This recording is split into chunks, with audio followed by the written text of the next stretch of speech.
Bismillahirrahmanirrahim. Today we will continue our series of lecture for BQS652 with the topic of dredging and reclamation work.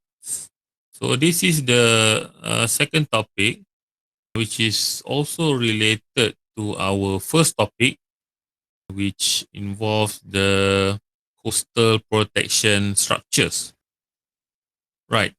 So the definition of dredging is a process where subaqueous excavation are carried out by plant located above water level.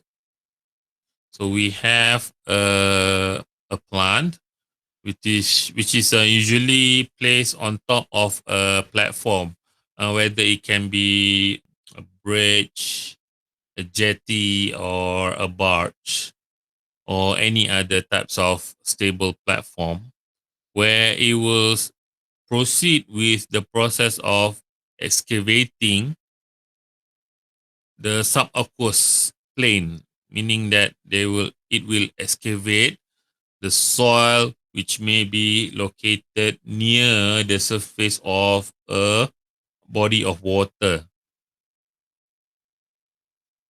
This may be undertaken for the following reasons. One, to lower the bed level to permit passage of ships.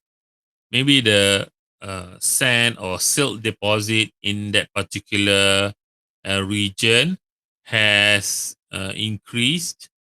So this would be a problem for especially heavy ships to pass through. So they would need to lower the seabed or even riverbeds. They would start with the work of dredging. To obtain materials for use in land reclamation. So this dredging process may be used together with land reclamation. In one side, we have plants and machineries which are excavating materials from the seabed, okay, such as sand, and then they will send it out to the surface, maybe near some coastal or some beaches, so that they can do what you call a beach nourishment, where they add more sand to that particular coastal area. And then it can be conducted to obtain aggregates, which after desalination can be used to manufacture of concrete. Yeah, if that riverbed or seabed contains small rocks or aggregates, it may be used as one of the materials for producing concrete, but it can only be done after those aggregate has been cleaned from especially salty seawater. Okay, so we cannot have salt in the mix of concrete, okay, because it will weaken that concrete. That is why in production of concrete, the constructor would prefer sand which comes from riverbeds, aggregates which comes directly from rock quarries, instead of using sand and aggregates that comes from the sea. So this would not usually being done unless there is no other option. To obtain materials for use in the construction of roads and other civil engineering projects, yeah, the same issue there. You are basically taking out the sand and aggregates from the riverbed, okay, preferably, or seabed, so that you would have more materials to construct civil engineering works. And to facilitate the construction of civil engineering works, sometimes this dredging process needs to be done in order to prepare the site for the upcoming civil engineering works. So the definition is a reclamation is a process of depositing. Okay, so that was on dredging. This is on reclamation. Reclamation is like the opposite of dredging, okay, where the reclamation is a process of depositing materials either in the sea or in low-lying swampy areas in such a way that useful areas of land are formed. So basically, we are reclaiming the unusable land for it to be used for our purpose.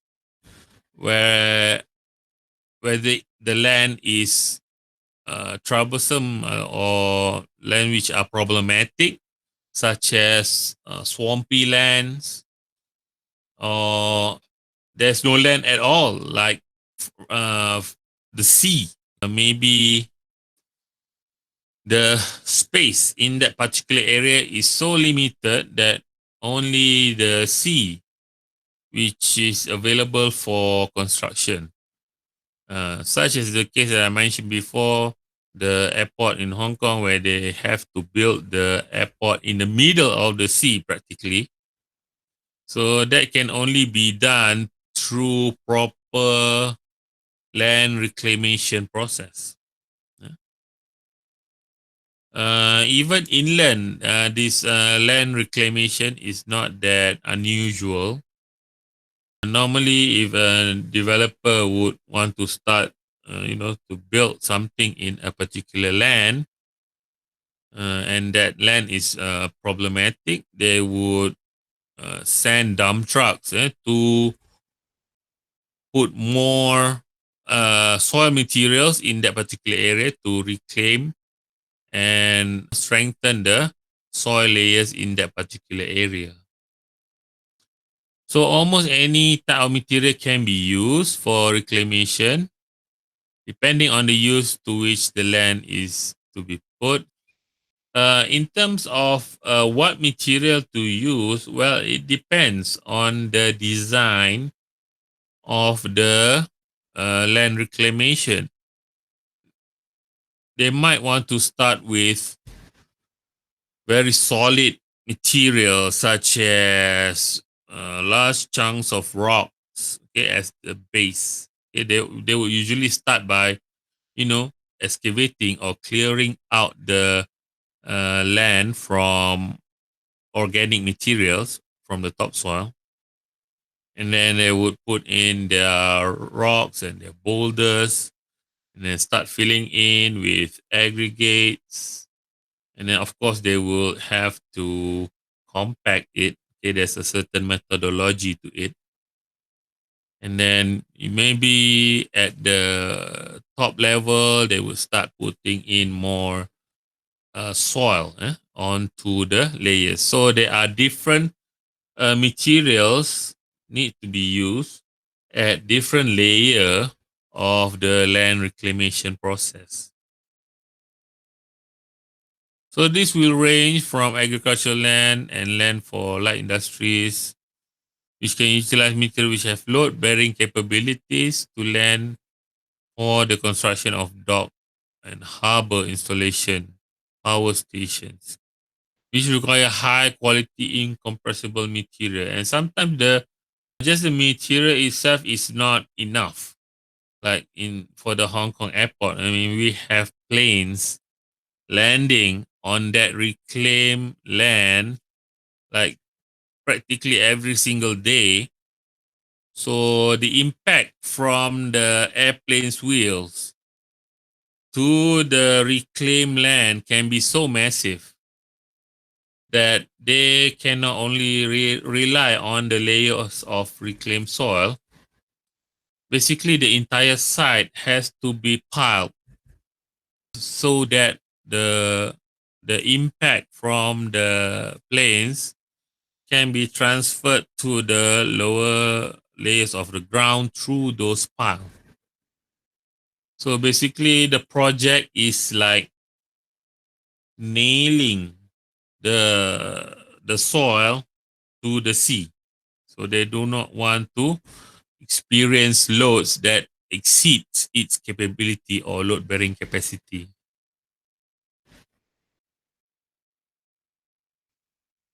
So the types of plant and equipment that need to be used, we have dredges,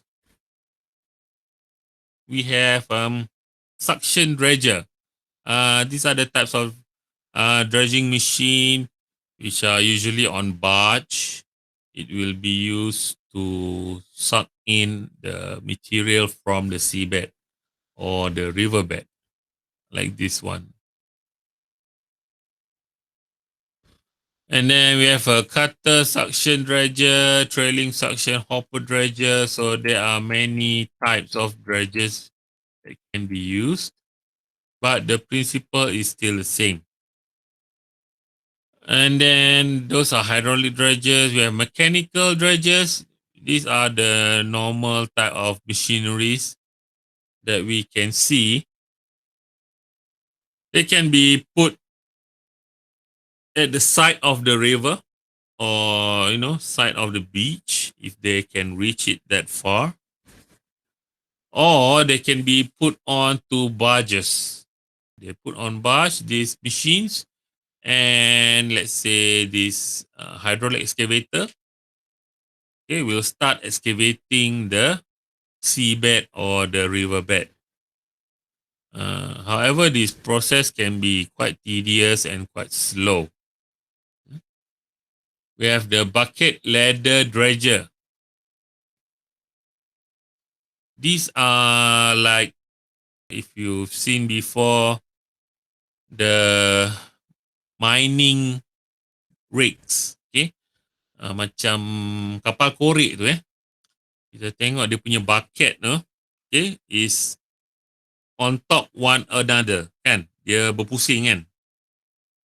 Satu bucket, dia ada banyak bucket di along the entire chain.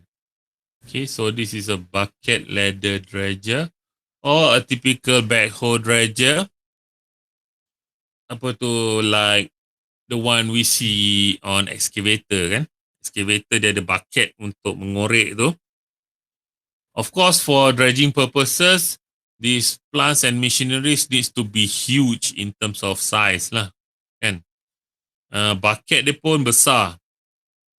Okay, usually ada macam lubang-lubang kat situ membolehkan air keluar. Because kalau tak guna mesin yang besar, it will take forever to complete. Grab dredger, these are the types of macam clamshell. Dia akan turun, dia akan grab soil and then dia akan take it out. And then the hydrodynamic dredger or water injection dredger. This is they took out the soil by using water jets or an underwater plow. This is an excavation, a dredging process. Okay, dredging shape. Cutting, newspaper cutting on trailing suction hopper dredger. I guess that was the picture of the equipment. So the purpose is to deepening the south entrance of Port Klang. This dredger is being used to lower the level of the seabed in that particular area. So I guess that's the shape. Wow, it's quite large. General consideration before you start dredging. Okay, what you need to do? Site investigation and hydrographic survey to see if the project is feasible from practical, economical, and ecological viewpoint. There are a lot of parties involved in this type of projects. So all of them their consideration needs to be taken into account. To determine the method of execution, including the necessary plant requirements. So how do you decide on which type of equipment that you're going to use? Location. Okay, usually the location is not big of an issue. The dredging depth. Okay, how deep you need to excavate. I mean, you need to dredge. If it's quite deep, most likely you cannot be using your excavator, okay, to do the dredging. Yeah? So you would need to rely on more specialized plants and machineries. Type of materials need to be dredged. So what type of materials that you are expecting to, to take out from the seabed or from the riverbed? If you are pumping out like sand, then maybe you can use the hose, right? The suction hose, okay, to take out all the sand from the seabed. But if you are dealing with aggregate or rocks, you might want to try other methods. And disposal of materials. How far you would have to transport the material from the dredging site to the dumping site. If it's close by, then maybe it's enough to use like hoses, okay, or those belts. So depends lah. Okay. So these are the explanation. If you are dredging in waterways, river, canals, lakes, I mean those areas are very tight. You require small, easily controllable dredger that can be transported overland. Meaning you need a small or medium sized dredger that you can put on top of a truck to move it from the shop to where it is needed. Dredging within harbor or within easy distance of the shore will done in bucket, trailing suction dredges and small cutter. These are the equipment that you can use for harbor dredging. For open sea, of course, you will need larger equipments.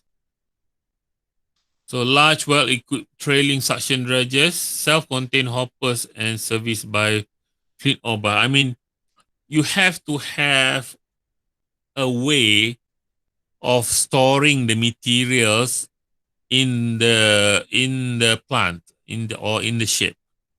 That's why you need more hoppers, or if you can't store much, you need your barges to come in every time you are ready to store or transport the material. So the dredging ship is like your excavator, and your barges too is like your dump truck. So the dump truck needs to be ready every time the excavator is doing its work and trying to take the material out. Dredging depth depends how deep you need to excavate. Up to 60 meters can be used suction dredger. So basically for larger depths, you need more specialized equipment. If you are just digging the riverbed for a couple of meters deep, then maybe you can use a more normal type of equipment such as excavator, grabbers, and things like that. Materials to be dredged, you can dredge any material, be it mud, silt, sand. So you can use this bucket or suction dredges or grab. I mean, it will be a lot quicker if you can take out this material by the suction dredge. Suction dredges. But these suction dredges are specialized machines. They are very expensive to operate. So if you're thinking of a low-tech solution, maybe using excavator with bucket or grabber, it would be more suitable. Harder materials such as clay need to be broken up. Yeah, the suction dredges, it can only, suck the material into its tanks. Okay, if the material itself is hard, so it needs to be memang kena korek lah sikit kan. So that kind of process you cannot do with the suction dredges. You would need like other machines such as excavators or grabbers to break up the layer of soil underneath before it can be taken out. Hard rock can be excavated by purpose-made rock bucket dredges, but often not have to be broken up with explosive. Yeah, if we are talking about rock, whether it's underwater or on land, I mean, it's the toughest material that you can deal with. So you can try to take out the rocks by using rock bucket. I mean, the same thing for excavating on land. If you are korek-korek jumpa batu, well, you can try to equip your excavator with a rock bucket. A rock bucket is a special type of bucket. Dia punya tip tu is a hardened tip. So you can try to remove the rock that way. But often than not, you cannot take out much through that method. So you have to, break the rock before you can take them out. So normally they will be using like explosives lah. Yeah. Disposal. Well, when you have removed the rock, you need somewhere to dump it.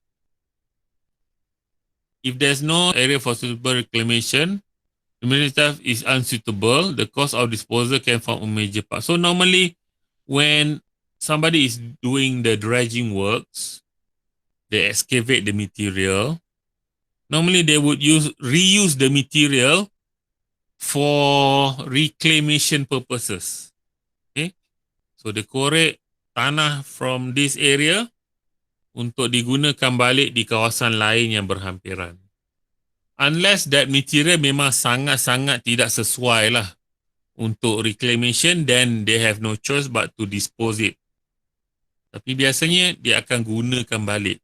Sebab this will keep the operational cost down. But cost nak basically throw away those materials akan menjadi sangat tinggi kalau dia tak gunakan balik. If the quantity is small, may necessary to employ a lorry or special water retaining bodies to transport the material. Yeah, there must be a way to transport the material from where it's being excavated to where it can be used for reclamation. If it's on land, kita guna dump truck. If it's on water, okay, rivers or seas, normally they would use ships or barges to transport those materials. So if it's to be dumped at sea, it must be away from shipping lanes and marine life. So banyak requirement kat situ lah kan. Kalau tanah tu tak digunakan balik untuk kerja-kerja penambakan, you nak dump kat mana? Okay, takkan nak dump on land. That is extra cost. Normally they would dump in the water jugalah kan. Tapi normally di kawasan yang telah dipersetujui. Dan di mana situ tak ada laluan kapal ataupun tak ada kehidupan marine yang kritikal lah. Okay, now we are going to go through the actual equipment that we are going to use to dredge the bottom of the sea or the river. Mechanical dredger is a heavy equipment, a heavy plant to dig the bottom up and remove it. Okay. So these equipment shall reach the bottom of the sea or the river and start digging up those materials which are on its surface and being taken out so that the depth of the sea or the river can be extended. So this equipment is usually brought in on a barge or works while body of water is drained. Okay, so if that body of water cannot be drained, and obviously the digging equipment is a land equipment, so it needs to be positioned on to a barge, okay, so that this equipment can be maneuvered on water where it is needed. If that body of water can be drained out of its water, then no problem. We have a lot more options in terms of using whichever plant and equipment that we need. So the equipment is similar to residential construction equipment. So a hydraulic dredger. So the way it works, it does not scoop to remove a silt. It works like a vacuum cleaner to suck up the filter and filter the bottom to remove contaminant and create depth. So it's like a vacuum machine, I guess, where the hydraulic dredger will suck in the silt, the sand from the bottom of the water to be taken out somewhere else. So from that way of operation, it means that this hydraulic dredger can only be used in places where the top layer of the seabed or the riverbed is very loose. So we don't need to do any excavation. We just bring in our suction hose, okay, the hydraulic dredger, and start sucking out those silts and sand and those kind of loose material.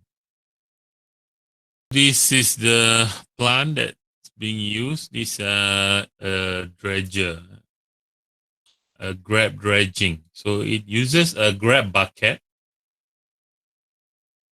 Okay, you can see the bucket here to take out the layer of soil underneath. So this grab bucket is quite heavy. It can also be used to grab very hard materials such as rocks, okay, from the bottom of the bed. Okay, so this is the bucket dredger. So we have like a chain or a line which has numerous bucket on top of it. So this line of buckets, okay, when it moves, it will automatically start the excavation process. This bucket dredger can also scoop out hard materials from the bed. Next is the hopper dredger and backhoe. It is a hopper dredger. Okay, so it is placed on top of the water. It will be surrounded by a type of cushion. So this area inside will be a bit will be watertight. So this enables the hopper dredger to start excavating. This type of excavation is popular for the construction of bridges where they use cushion. Okay? This cushion will be around the water, and then they will pump out the water. And when the water is out, they will put in the hopper and start excavating to build the footing of the bridge column. Then we have what the backhoe or backhoe grab. So these are the type of like excavators which are on top of barges. It will lower its bucket to the side of the barge for excavation work. This is the suction dredger. So we have a vessel, and then it has an extension here, goes all the way down to the seabed or the normally it's seabed lah. We don't use this type of equipment for dredging rivers unless it's a very large river. When it's positioned at where it's needed, it will lower this hose, and then from there it will start sucking out all the materials from the seabed. So this is an example of reclamation works.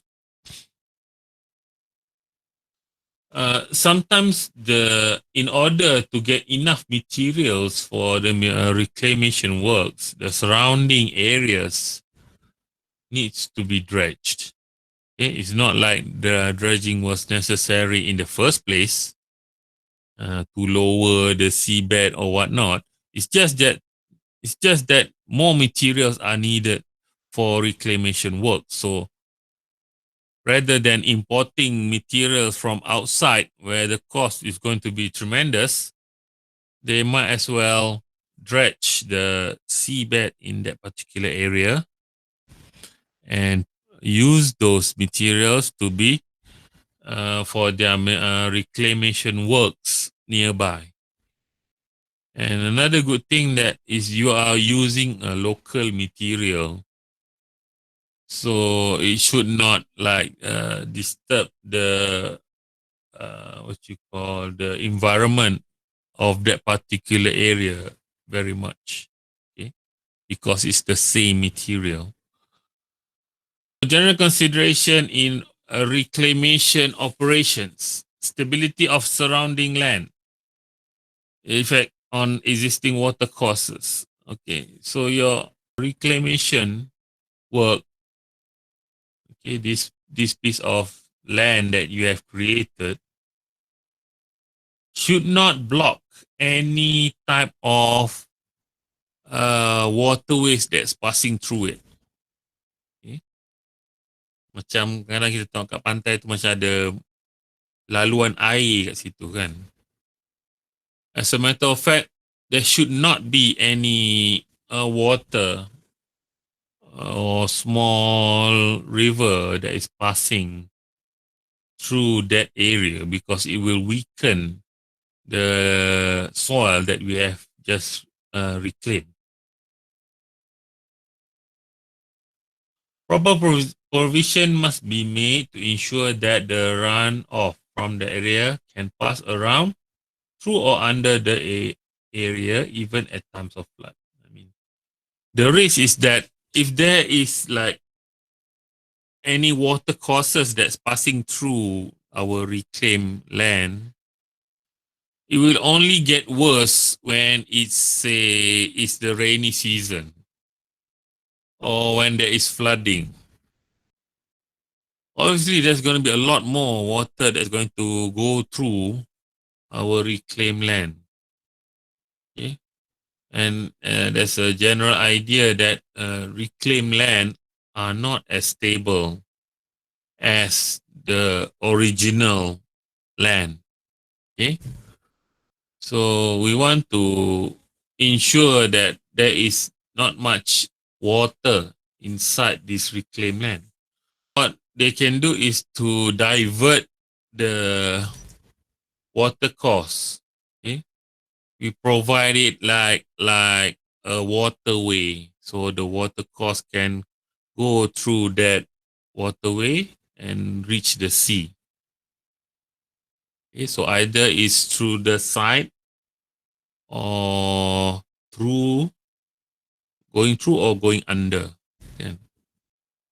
Reclaim of coastal sites, especially on large scale, can interrupt the natural process by which the foreshore remains stable. This may result in the siltation of existing navigable waterways and undermining sea defenses. Yeah, right. The process of coastal development is a very tricky process.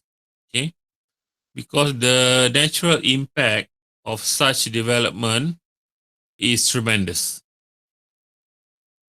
You know, you might be developing one area of the beach and it looks great, but it might have an effect of other shore or beaches nearby.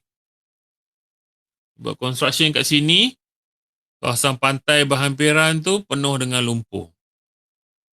Ataupun kawasan pantai yang berhampiran tu mengalami hakisan yang teruk. Because you reclaiming that land telah mengubah ombak yang menghentam pantai tu, kan? So it will affect other parts of the beach. So that's why development on coastal areas needs to be properly analysed. Normally dia akan buat macam kajian terhadap alam sekitar, kan? EIA report. I mean, the report is one thing, tapi analisis terhadap kesan pembangunan di kawasan pantai tu ke untuk kawasan pantai yang lain, kan? It can also result to those affected shores memerlukan sea defenses, kan? Kita baru saja cover the first topic, kan? So sebelum ni kawasan pantai tu mungkin tak memerlukan sea defenses ataupun coastal protection, but because of the development in that area menyebabkan kawasan lain memerlukan sea defenses. Therefore, planning must be done properly to study the effects of reclamation scheme might have on its surroundings. So, I'm not really sure they're doing it here in Malaysia, but in overseas, they ada macam makmal lah, kan, untuk mengkaji kesan ombak dan sebagainya pada pantai. So, those kind of research needs to be done before any development on coastal area can be boleh diluluskan lah, kan. This is an example of reclamation. You can see here they are using the suction method. You can see a jet of water and sand being blasted into this area. So in terms of reclamation, consideration of reclamation, location, type material and transport. Okay, location of site. For inland site, questions of access. So access lah.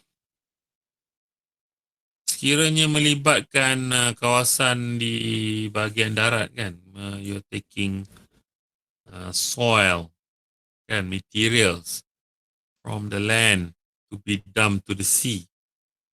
Access tu sangat penting. Road, rail access must be provided. Daripada darat lah, kan, kena ada laluan untuk lori tu membawa tanah-tanah tu ke kawasan pantai. Dan biasanya akses ni kita panggil haul roads. Dia jalan yang khas untuk digunakan oleh jentera-jentera pembinaan itu saja. Dan kalau boleh tidak menggunakan jalan raya awam. So if the material come from the sea, obviously dia akan datang, those material akan datang melalui kapal, okay, ships or barges. Dan ini memerlukan kajian dari segi akses. Maksudnya adakah kawasan tu lautan yang lepas ataupun kawasan tu sungai, adakah kapal ataupun barge ni boleh manuver dengan mudah, kan? Type of material, sand. Sand lah yang paling mudah sekali untuk dikerjakan. I mean, you can use suction. Okay, tak perlu nak korek-korek. And nak store, nak bawa dia pun mudah. Dan it's not that expensive. Selain daripada tu, rock can be used for reclamation, kan? Biasalah untuk kerja reclamation ni kan saya cakap dari lapis-lapisan dia. Dan takkan sand daripada bawah sampai ke atas. So dia ada batu besar, batu kecil, gravel, sand, dan lepas tu baru sampai ke lapisan permukaan. Transport of material. Okay, mobilization of large amount of plant. So berapa banyak plant nak guna depends on the scope of the job lah. So the plan will be determined at rate which reclamation can be carried out and a great deal of planning will be required, yes. Berapa banyak jentera pengorekan? Berapa banyak jentera untuk transport yang diperlukan untuk setiap jentera pengorekan tu? Berapa masa yang diperlukan untuk katakan barge to travel daripada kawasan pengorekan ke kawasan dumping site, kan? Dan sementara barge tu bergerak, berapa banyak barge lain yang diperlukan untuk standby so that jentera mengorek ni tak idling, tak menunggu. So semua tu ada macam pengiraan dia lah. So next, with dredging, reclamation with sand. So ni antara tugas-tugas yang perlu dilaksanakan. Site establishment, mobilization, kita tentukan lokasi, tapak. Mobilization of plant and machineries. Dredging of a stock pit or dump harbour. Kena sediakan dulu kawasan mana yang kita nak longgokkan pasir tu. Kawasan tu kena prepare dulu. Maksudnya kalau ada topsoil, ada vegetation, tu semua kena keluarkan dulu, kan? Kita tak nak lapisan tu. Construction of seawall or bund. Kita tak nak kerja kita tu merosakkan sangat kawasan pantai. So kena ada protection. Pumping sand behind the seawall or bunds. Okay, kerja-kerja pengepaman sebenar. And stabilization of surface. Bringing of road and rail access to site. Large quantity of material to be transported. Kalau site tu ada link dengan akses laluan kereta api, tu lagi bagus lah. Kan? Sebab lebih banyak material boleh dibawa masuk ataupun dibawa keluar dengan lebih cepat. Provision of electric communication, of course lah, nak establish construction site, kan. Benda-benda ni perlu diambil kira lah, kan. Biasalah ni. And of course kalau kita memerlukan jentera yang spesifik macam tadi, dredger ship tu, I mean acquiring that specialized equipment tu memakan masa berbulan-bulan. Ia perlu diambil kira dalam you punya gancat tu kan, perlu di acquire ataupun diperolehi lebih awal. Dredging of stock pit, ni yang itulah kawasan kita nak lambakkan material tu. So boleh guna suction dredger. Kalau boleh, position should be as close inshore to possible minimize the pumping distance. Kalau boleh, kalau kita gunakan macam suction dredger tu, kita sedut pasir daripada laut and then kita nak dumpkan ke pantai. Ni sand enrichment punya kerja lah. Lagi dekat jarak antara kedua tu lagi bagus. Maksudnya kuranglah kos kita nak mengalihkan pasir tu. However, this is not always possible.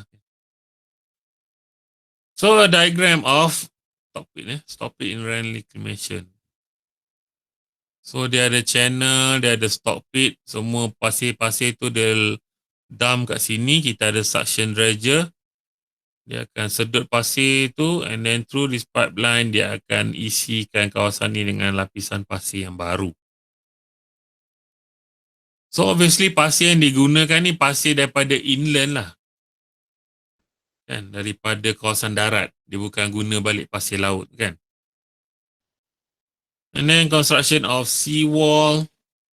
When sand placed by artificial mean on top of existing beach, the action of sea may tend to wash all the foreign sand away. So we need to protect. Untuk mengelakkan pasir yang baru saja kita letak kat situ, daripada dibawa keluar ke laut lah, kita pasangkanlah sedikit protection. Paling mudah ialah menggunakan seawall. So ni adalah sandfield yang telah kita isi dengan pasir tadi tu. Biasanya kawasan ni sangat luas. Ini bahagian hujung sandfield tu yang maksudnya bersemuka dengan air laut. So hanya bahagian ini saja yang kita bina dengan seawall. Kan? Bahagian kalau yang diagram tadi tu dekat sini je lah. Kan? Hujung ni yang bertemu dengan laut ni, bahagian ini saja yang kita pasangkan dengan seawall. Yang inilah batu-batu ni kan. Sebab kita tak nak pasir yang kita bawa masuk dari luar tu kos tah berapa juta dah. Dalam sebulan dua habis semua bawa masuk ke dalam laut. Kan? So kena bina benda. Keempat, pumping sand from seawall. Once the seawall is constructed, it will be practical to start up pumping sand behind the wall. Bila seawall tu dah ada, barulah kita boleh buat pumping of sand. Kerja tu boleh dijalankan dengan lancar lah, maksudnya air laut tidak akan masuk ke kawasan itu dan merosakkan pasir yang baru kita letak. The dredger may be 20 miles away. Deposit their load directly or by means of barges. Ni dia punya dredger tu pengorek lah kan.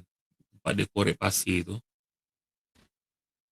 Tempat yang dia perolehi pasir tu mungkin jauh daripada kawasan pantai yang dia orang nak reclaim tu. Kan? Tapi tak ada masalah as long as dia ada transport.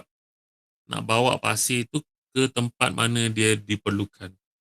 Tak kisah nak guna bus ke, nak guna kereta api ke, nak guna lori ke, whatever means. So ni dia cerita pasal dredger tadi tu lah.